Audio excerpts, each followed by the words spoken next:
Look closer. That soldier on the front line isn't a soldier at all. The Israeli army is now propping up mannequins across southern Lebanon, dressed in full military gear, planted as decoys, hoping to waste the drones it cannot stop. A force that intercepts threats beyond the atmosphere is now bested by a buzzing piece of plastic from the sky.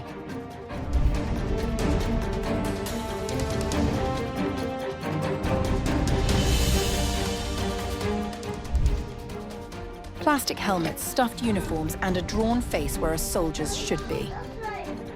Images circulating on social media show Israeli forces in southern Lebanon deploying mannequins dressed in full military gear, propped in positions where real soldiers would otherwise sit. The tactic, intended to draw and waste Hezbollah drone strikes, tells its own story about where things stand on the ground. It is the kind of improvisation that emerges not from confidence, but from necessity. Troops operating inside Lebanon have described a drone threat they cannot reliably stop, against which the army has yet to field a consistent answer. One reservist master sergeant, identified only as H, on his 6th deployment since October 7th, put it plainly. We have no clear answer to this threat, except to run to a shelter, hide and pray. We are facing open skies.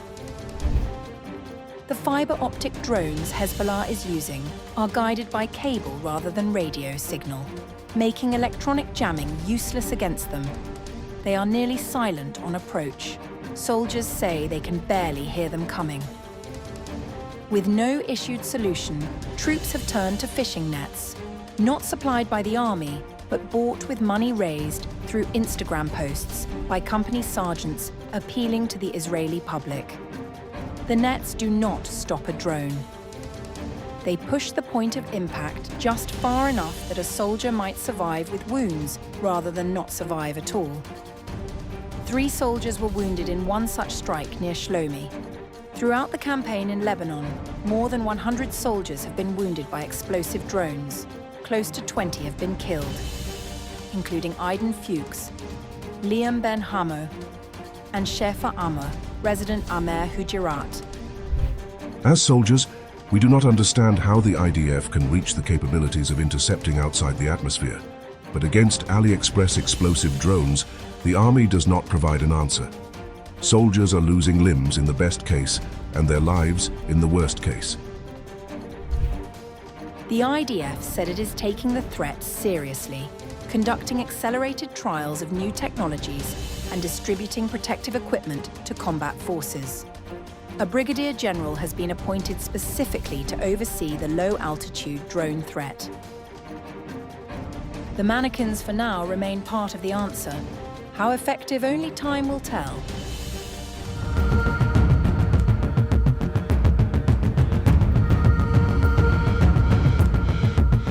Hezbollah is buying drones from the same websites as we shop on: AliExpress, Amazon. A few $100s, a credit card, and a delivery address.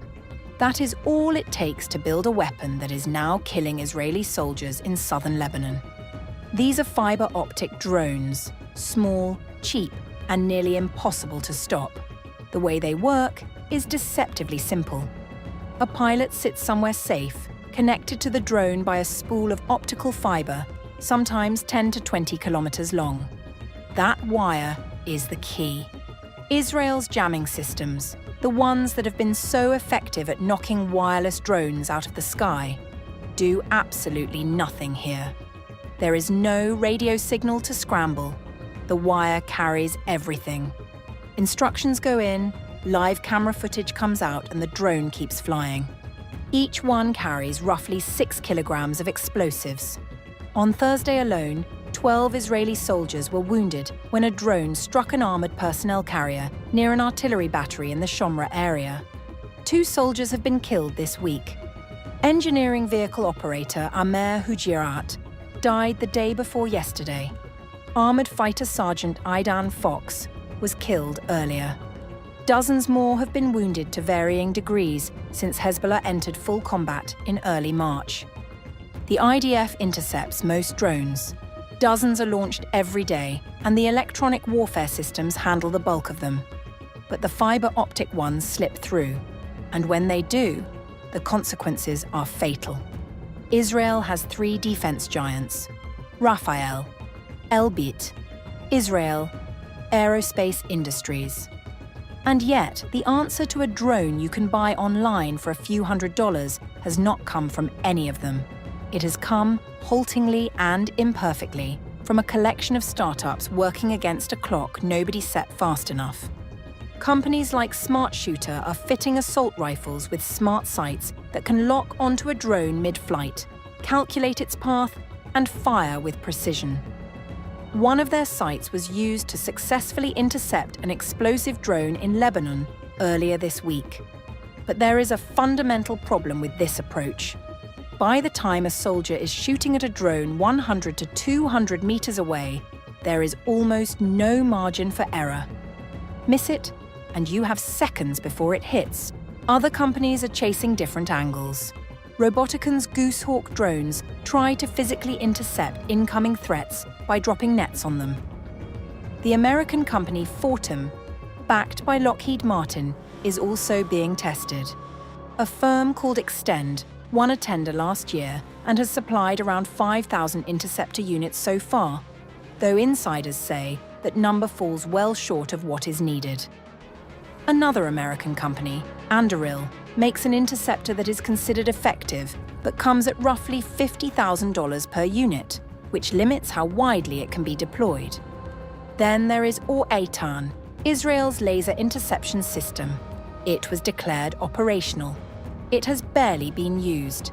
The Air Force has not fully absorbed it yet, and even once it is, its range covers only a few kilometers, which military analysts say makes it nearly useless against the specific threat of fibre-optic drones attacking troops on the ground. Soldiers are maneuvering through Lebanese villages under skies they cannot fully control. And the drone hunting them was probably ordered online, arrived in a box, and cost less than a smartphone.